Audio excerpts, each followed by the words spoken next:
everybody, this is take 2 on the full lecture video of equality and affirmative action. In the first video, I realized that the YouTubes that I had included and tried to play did not come forward with sound. So we'll address that when we get to it. Also, I'm hoping to make this a little shorter than the first one I made. You know, I love my tangents. So let's get into it. Okay, equality and affirmative action. Just off the bat, you know, I typically do this on the title slides. This video right here is going to be a really nice summary of a lot of what I'm going to describe here in this presentation. So where are we starting from? We're building off of the Supreme Court decisions of Brown versus Board of Education. You should recall that in 1954, it was the Brown versus Board of Education case that led to the desegregation of schools. In that case, the Supreme Court decided that segregating school children by race was unconstitutional. This ruling, it gave lots of power. It gave a powerful weapon to Americans who are fighting racial discrimination. Remember, we've discussed that when the court comes up with a ruling, this creates a precedent or a standard for the future that then needs to be applied in all other scenarios or cases. Spurred on by the Brown case, meaning inspired by, leading off of, as well as the increasing public pressure in the 1960s. Think civil rights movement, the marches, the protests, everything you saw in the Freedom Summer movie. Based on all of that together, Congress, under the leadership of Lyndon Johnson, passed a series of laws known as civil rights laws to guard against racial discrimination. You should recall our Civil Rights Act of 1964. This is what officially prohibited or banned segregation, not only in schools, but this extended it to the workplace as well as any of those other categories we had looked at. So like places of accommodation, the workplace, businesses, as well as transportation. The second element was the 1965 Voting Rights Act. You should recall that this was a culmination of all the work done in the Summer Project, as well as other movements led by like Martin Luther King Jr., which is why we see him here in this photograph. The Voting Rights Act closed the loopholes that were still left in place that had created barriers to voting. So you should think about all the things, all the ways that especially in the South, African Americans were kept from voting. Problem is, though, these laws, they can't undo the effects of years of discrimination. Now, you guys know that typically when I put stuff in parentheses, that's me throwing a little shade at our textbook. The textbook says years. We're really talking generations here. I think when you say years, it kind of makes it seem like a small issue, but generations, that's different levels of families. Again, generations of discrimination. We've been looking mostly at African Americans, but in other populations of color, including Hispanic Americans, Asian Americans, Native Americans, they were also discriminated against. A couple of things that come out of this. The first and probably maybe the most important, if you, like me, thinks that money is what makes the world go round, was the difficulty of generating wealth over time. You guys are going to watch for me in a little bit a video about systemic racism, which is going to talk about that. But if you're interested in economics, this is a really interesting video showing you a lot of statistics of how wealth generates over time.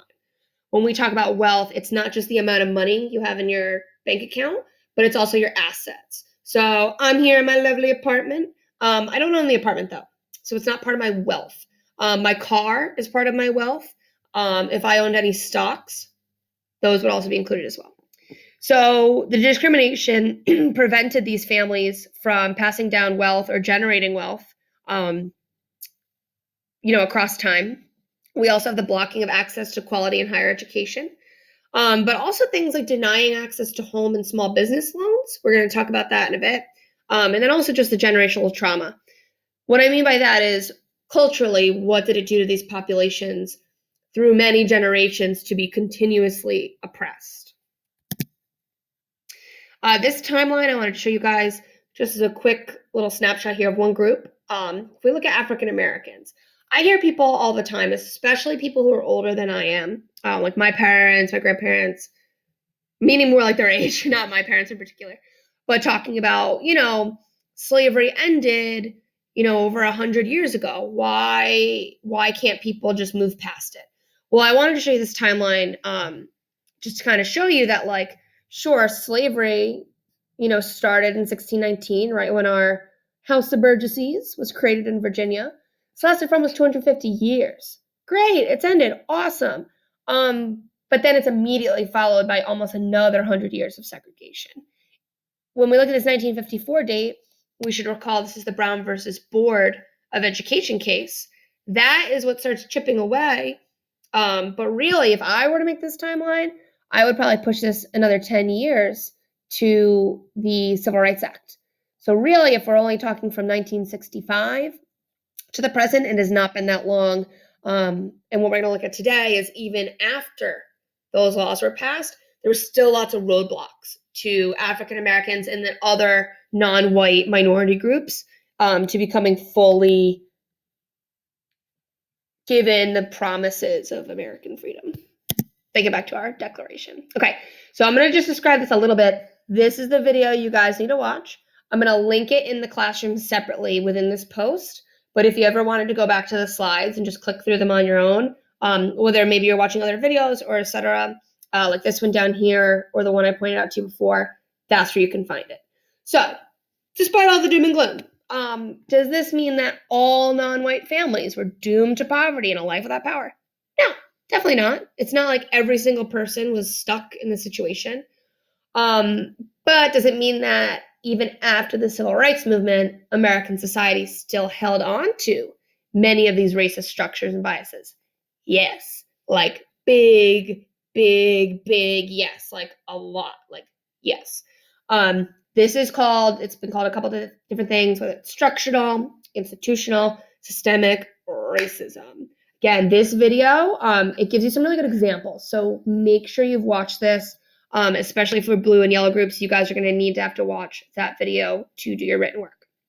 Again, this term, systemic racism, this concept identifies the ways in which non-white people are still systemically denied opportunities or are otherwise treated unfairly compared to their white counterparts.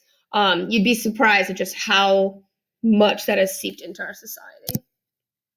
So how do we fix it? Great question. This is where if we were in class, I would probably point to somebody and say, great question, you? But I'm just here alone in my apartment. I switched up the setting. I wanted to go behind my beautiful cactus curtain.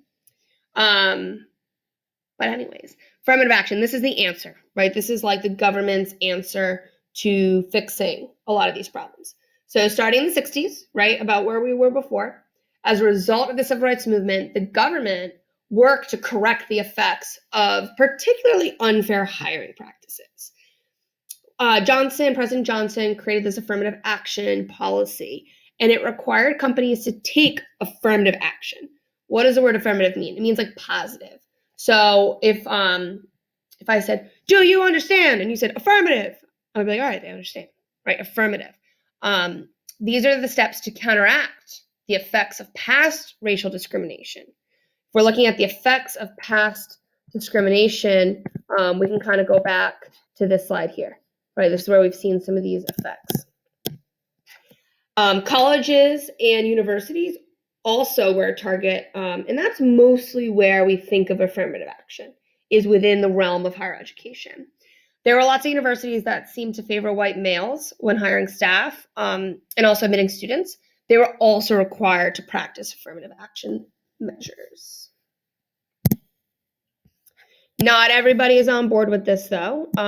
Like almost anything, there's supporters and critics of these policies. Some people argue that affirmative action doesn't result in equal treatment. They say that affirmative action leads to discrimination against white male applicants. Faced with the question of whether affirmative action programs really do lead to fair treatment of applicants, the Supreme Court, because of course we could not talk about any topic without getting the good old Supreme Court involved, they're going to take another close look at the meaning of equal protection. Before we get to that, I just want to show you a cartoon that I always think about when we talk about the terms equality versus equity. So we talk a lot about, like, we want everyone to be treated the same. Well, I want you to think about this. These two words, equality and equity. I want to show you this image.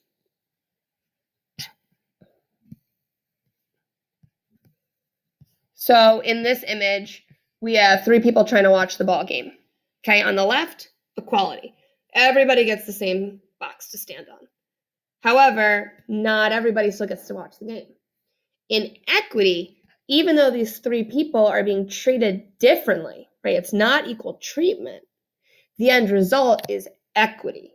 That the end result is that everyone gets the same outcome, the same experience, the same opportunity to watch the game. So keep that in mind when you start thinking about affirmative action. This is the goal, right? This is the goal. This is not the goal. So getting back to our court case. Okay. This is a 1978 case. We have, this is the Regents of University of California v. Backey. At the University of California at Davis, that was their campus, the school had reserved places in each entering class for these non-white groups that we had talked about.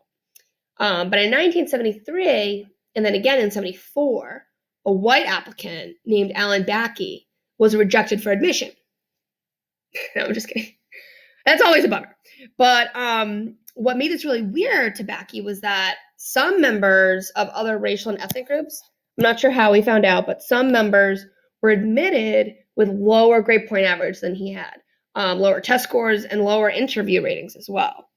So Backey took the university to court, arguing that he was a victim of reverse racism. Like, these affirmative action policies have gone too far, and now Alan Backey, is being discriminated against. Again, this video here, I'm not going to play it in this webcast because it won't pick up the sound, but this is a really strong explanation of the case. So make sure you watch it. Don't try to summarize the case until you've watched the video as well. So we get to court. Dun, dun. Unlike the Brown case, the justices are actually pretty divided. Some thought that the admissions program was reasonable, right? This is a reasonable way to overcome the effects of discrimination. The majority, however, agree with Backey. In the end, the court ruled that under the equal protection principle, 14th Amendment, you know we love the 14th Amendment up in here, it was unconstitutional for an admissions program to discriminate against whites only because of their race. This gets a little confusing, so listen carefully and make sure you watch the video, okay? The court stated that race could be one of the factors if the school wished to create a more diverse student body while treating white applicants fairly. It's a weird ruling. It's like you can do affirmative action, but you can't like create a quota system, right? That would be like, all right, if we're going to take 100 people, 16 slots we're going to save for non-white applicants. Kind of a weird decision because I don't really understand how you could like practice affirmative action without like taking any numbers. I don't get it. And really what this did was kind of left the door open for court cases later down the way.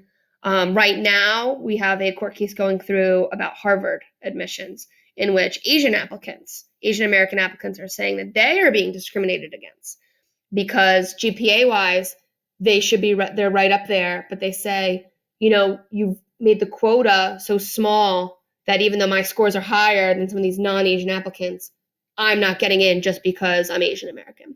So that's actually being argued in the Supreme Court, I believe, this year. So we'll see what happens with that. All right, I just want to end this video lecture just with some images here. We've got the Time magazine cover of when this court case came out. What Backey means, quotas no, race yes. Again, kind of confusing.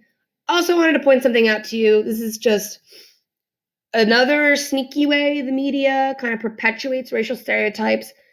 Look at these pictures, okay? We have Alan Backey, right? This is the person. I don't know who this person is, but to my eye, one person looks friendly and the other person looks really scary. And it's not really about like the race. It's like the colors, the look. We've got a smiling person, somebody who looks like they're about to bite your head off.